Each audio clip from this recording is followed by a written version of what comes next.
Everyone, welcome to the One Nest Academy. हमने कल अपना यूट्यूब चैनल लॉन्च किया था और उसमें सबसे इम्पॉर्टेंट वीडियो थी जो कि थी कि यूपीएससी प्री 2020 की तैयारी कैसे की जाए। उस वीडियो के बाद हमें कई रिस्पॉन्स मिले कि सीजीपीएससी की तैयारी की भी स्ट्रैटेजी बताइए। सो मेरी ये जो स्ट्रैटेजी मैं आगे डिस्कस करने वाली हूँ रिलेटेड टू द सीजीपीएससी, वो बाकी जो आपने यूट्यूब के प्लेटफॉर्म में देखा होगा उससे थोड़ी डिफरेंट होने वाली है, क्योंकि ऐसे तो कई यूट्यूब प्लेटफॉर्म है जो बता देते हैं कि कैसे इंटीग्रेटेड अप्रोच के साथ सीजीपीएससी का मेंस और प्री साथ में लेके चलना चाहिए, कैसे कब नोटिफिकेशन भरना चाहिए, सब कुछ बता देते हैं। मैं ये जो वीडियो बनाने वाली हूँ ये उन एस्पिरेंट्स के लिए है जिनको कुछ नहीं पता है, मतलब जो कंफ्यूज्ड है या फिर उनको पता भी है तो फिर भी लोग जो कहते हैं कि इंटीग्रेटेड अप्रोच लेके चलो। बट भाई जब इंसान को पता ही नहीं होगा कि बुक्स कौन सी रेफर करनी है, उनके लिए हिस्ट्री नहीं होगा, उनके लिए ज्योग्राफी नहीं होगा, तो इंटीग्रेटेड अप्रोच वो सेंस थोड़ा कम बनाता है।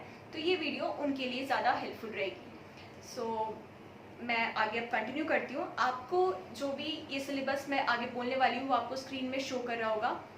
मैं एक चीज़ पहले ही क्लियर कर देना चाहती हूँ कि मैं ये कोई मेंस या फिर प्री ओरिएंटेड वीडियो नहीं है। उसकी वीडियोस फर्दर आएंगी जो कि मैं बनाऊंगी और आपको सब कुछ बताऊंगी।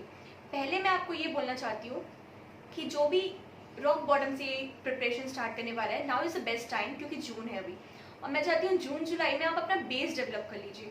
जब आपका बेस डेवलप हो जाएगा उसके बाद अगर आप इंटीग्रेटेड अप्रोच लेके प्री और मेंस की साथ में तैयारी करेंगे तो आपकी पढ़ाई बहुत अच्छे से होगी और आपको चीज़ें समझ में आएंगी और जो ये टेंशन है कि कैसे करें, कहाँ से स्टार्ट करें, वो टेंशन आपको नहीं होगी। तो मैं स्टार्ट करती हूँ। जो हमारा प्रीलिम्स एग्जामिनेशन होता है सीजीपीएससी का, वो दो पार्ट में होता है। पहला पेपर जीएस का, सेकंड पेपर सीसैट का। सो हम सीसैट की बात अभी नहीं करते क्योंकि सीसैट बहुत ही इजी टॉपिक है जो कि मुझे लगता है जून से पढ़ाई करना किसी भी के लिए इम्पॉर्टेंट नहीं है। भले ही आप इंजीनियरिंग बैकग्राउंड के हो, भले ही आप कॉमर्स बैकग्राउंड के हो, वो मैटर नहीं करता और उसकी रिस्पॉन्सिबिलिटी हम लेते हैं। हमारी जो फैकल्टी है उनका कोई एक मेंबर आपको आके पूरा का पूरा सीसैट इसका कवर कराएगा। उसकी जगह आपको कहीं और जाने की ज़रूरत नहीं पड़ेगी, वो हमारी गारंटी है। So just leave that to us. And coming to the first paper part, first paper जो होता है वो दो पार्ट में डिवाइडेड होता है। एक general studies and second is general studies of Chhattisgarh. जो छत्तीसगढ़ का पार्ट है वो आगे हम बाद में करते हैं, पहले हम पहले की बात करते हैं।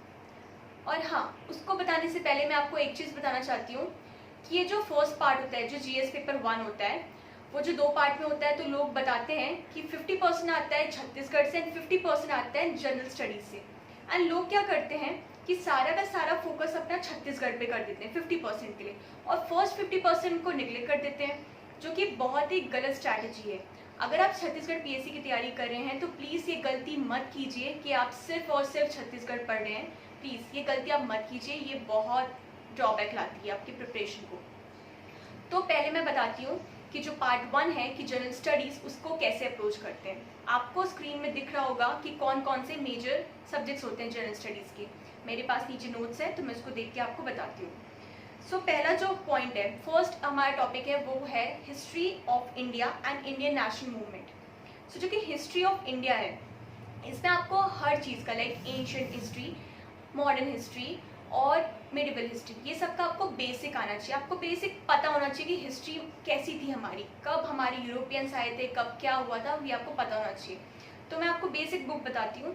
इसके लिए आप 11th-12th क्लास की एनसीईआरटी तमिलनाडु उसको परचेज कीजिए, जो कि आपको यहाँ पे स्क्रीन में शो कर रहा होगा। वो इंग्लिश मीडियम की आती है। आप उससे 11th और 12th को उसको बहुत अच्छे से कवर कीजिए, जिससे आपको जो फर्स्ट बुक है उसकी 11th क्लास की, उसमें आपका एंशिएंट और मिडिवल दोनों कवर हो जाएगा। उसके अलावा जो आपकी सेकेंड बुक रहेगी उसमें मॉडर्न हिस्ट्री आपको कवर हो जाएगी।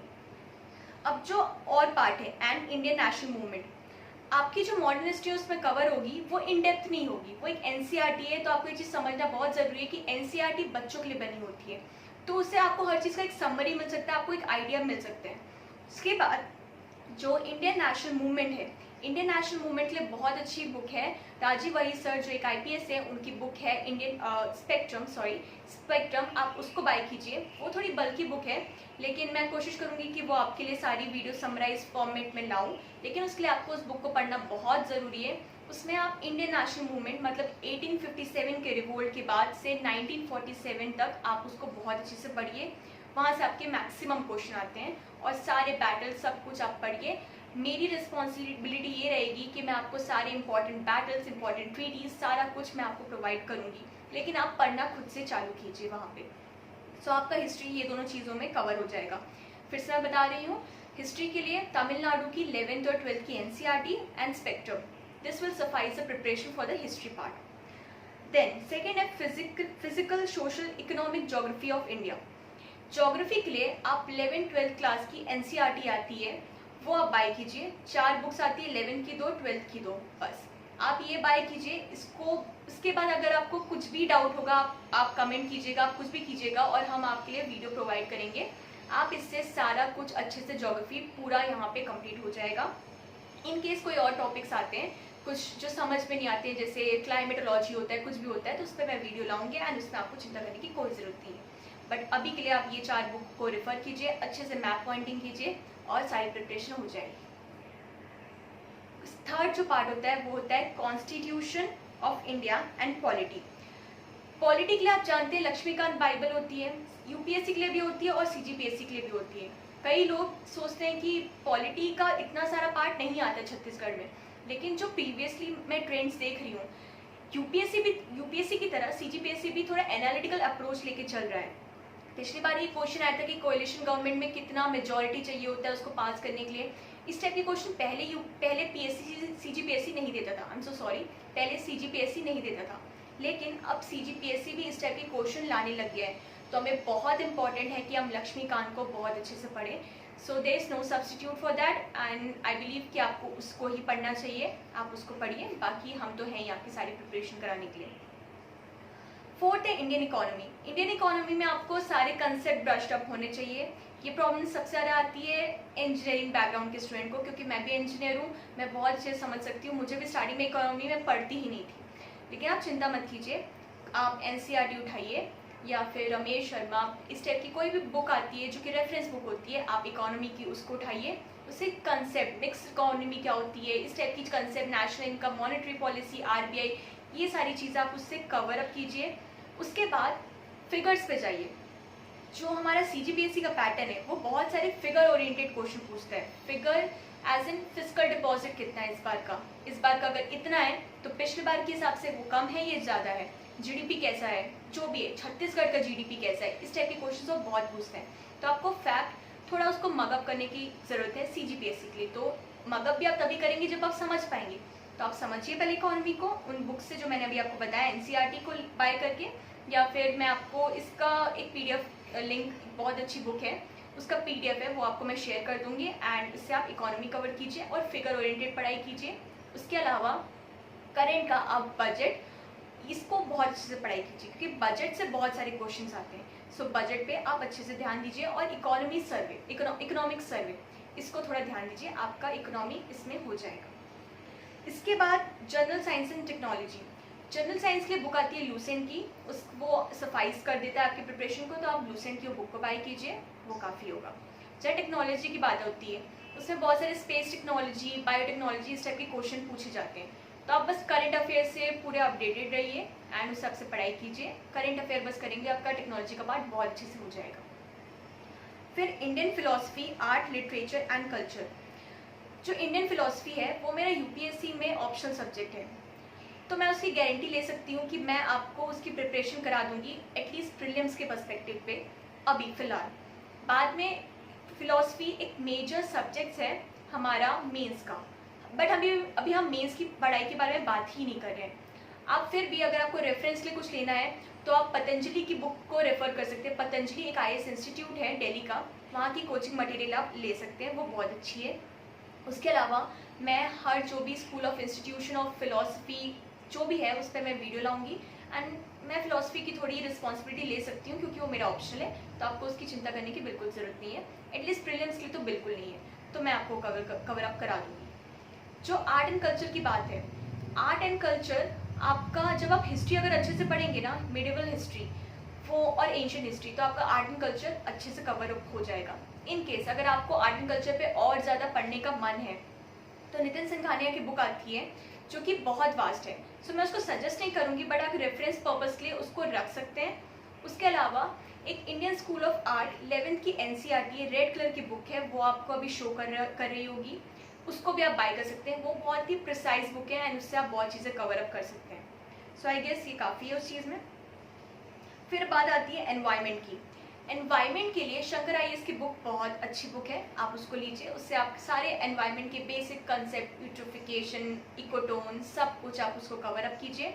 करंट अफेयर्स अपडेटेड रहिए। COP25 की मीटिंग कहाँ हुई थी, इस बार उसको कौन होस्ट कर रहा है, कौन सी जगह हमारा उसका स्टेडियम है, कहाँ क्या हुआ था, मैप पॉइंटिंग एंड ऑल, वो आप एनवायरनमेंट में कीजिए। Environment, Shankar IAS and this all things, इससे आपका हो जाएगा। उसके अलावा current affairs and sports. Current affair और जो स्पोर्ट्स है वो तो आपको मुझे बताने की ज़रूरत है ही नहीं। द हिंदू पे पढ़िए, आपका पूरा नेशनल करंट अफेयर हो जाता है।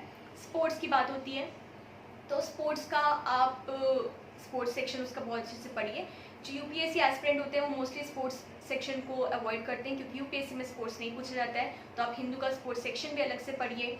देन अगर आपको कोई करंट अफेयर रिलेटेड, अगर आपको छत्तीसगढ़ की न्यूज़ पढ़नी है तो आप दैनिक भास्कर जैसे पेपर को रेफर कर सकते हैं, रोजगार समाचार, ये सब कर सकते हैं। उसमें आप सब कुछ कर लेंगे, आपकी प्रिपरेशन हो जाएगी। तो हमारा जो 50% जो है पार्ट 1 ऑफ जनरल स्टडीज़, इन सारी बुक्स से आराम से किया जा सकता है। उसके बाद coming to the next part which is the most important, general knowledge of Chhattisgarh. ये बुक की ये प्रॉब्लम होती है कि हमारे पास कहीं से भी इंग्लिश मीडियम के सोर्सेज नहीं मिलते हैं। हम हिंदी मीडियम को ही रेफ़र करना पड़ता है, हम इंग्लिश मीडियम स्टूडेंट्स को। सो उसी प्रॉब्लम को सॉल्व करने के लिए हम सीरीज़ लेके आएंगे, जहाँ हम हर एक चीज़ को आपको बायलिंगुअली समझाने की कोशिश करेंगे। और आपको उसका जो PDF होगा, अगर या तो आप नोट्स बनाइएगा, और अगर आपको बहुत ज़्यादा मन होगा या फिर आपको नहीं किया जाएगा आपसे खुद से प्रिपरेशन, तो हम आपको उसके नोट्स भी प्रोवाइड करेंगे PDF फॉर्मेट में। लेकिन मैं सजेस्ट करूँगी कि आप उन लेक्चर को देखने के बाद खुद के नोट्स ज़रूर बनाइएगा, क्योंकि जो नोट्स हम खुद बनाते हैं वो हम कभी नहीं भूलते हैं। दूसरों के नोट्स दूसरों के ही नोट्स होते हैं। सो आप उसमें ध्यान दीजिएगा। बट फिर भी अगर एक बुक तो हमें रेफ़र करनी ही पड़ेगी। सो मैंने टुटेजा, हरीराम पटेल सर, इस सब की बुक्स बहुत अच्छे से पढ़ी है। मेरा जो बिलीव है कि मुझे जो सबसे अच्छी बुक लगी वो है हरीराम पटेल सर की बुक। वो बहुत वन लाइनर होता है, उसमें बहुत सारे कंसेप्ट वन लाइनर्स होते हैं जो कि प्रीलिम्स के लिए तो बहुत अच्छे होते हैं। मैं सिर्फ अभी प्रीलिम्स की बात कर रही हूँ। तो आप उस बुक को बाय कीजिए। और टुटेजा जो है वो आप जब एक बार पढ़ाई आपकी हो जाएगी तब उसका टुटेजा सारांश आता है, वो आप जल्दी से गो थ्रू करने के लिए उसको बाय कर सकते हैं। बट फिलहाल I suggest go for the Hariram Patel. वो बहुत अच्छी बुक है, वन लाइनर्स बहुत बेहतरीन वे में उसमें समझाया गया है, उसमें बजट भी होता है, उसमें सब कुछ है। वो बुक वन स्टॉप डेस्टिनेशन, अगर आप हिंदी मीडियम के स्टूडेंट हैं ये तो आप जानते ही होंगे, और अगर आप इंग्लिश मीडियम के भी हैं तो आप इंग्लिश में मेरी वीडियोज़ देख के समझने के बाद आप उस चीज़ को फॉलो कर सकते हैं। इसके अलावा आपको कहीं और मेरे ख्याल से जाने की ज़रूरत नहीं पड़ेगी। सो आई थिंक ये काफ़ी है। तो मैं आपको यही सजेस्ट करूँगी, आप अभी के 2 महीने आप इन बुक्स को पढ़ने की कोशिश कीजिए, समझिए। मैं कोशिश करूँगी कि मैं धीरे धीरे अपनी छत्तीसगढ़ की वीडियोस लाऊं। थोड़ा अभी टाइम की पॉसिबिलिटी है, सो मैं अभी गारंटी नहीं दे सकती कि मैं अभी छत्तीसगढ़ की वीडियो ला पाऊँगी कि नहीं ला पाऊँगी। लेकिन मुझे बहुत सारे डाउट्स आ रहे थे कि मैम प्लीज़ मुझे बताइए कि हम छत्तीसगढ़ को अप्रोच कैसे करें। सो ये जो वीडियो है बेसिकली अप्रोच पर्पज़ के लिए। तो आई सजेस्ट कि जून जुलाई में आप एटलीस्ट फर्स्ट पोर्शन तक जाइए, फिर स्लोली हम ट्राई करेंगे कि आपके लिए छत्तीसगढ़ की वीडियोस लाई जाए। उसके साथ आप जो हरीराम पटेल है उसको बाय कीजिए एंड उसको भी थोड़ा स्किम थ्रू करने की कोशिश कीजिए। उसके बाद मेरे ख्याल से आपको कोई भी चिंता करने की ज़रूरत नहीं है।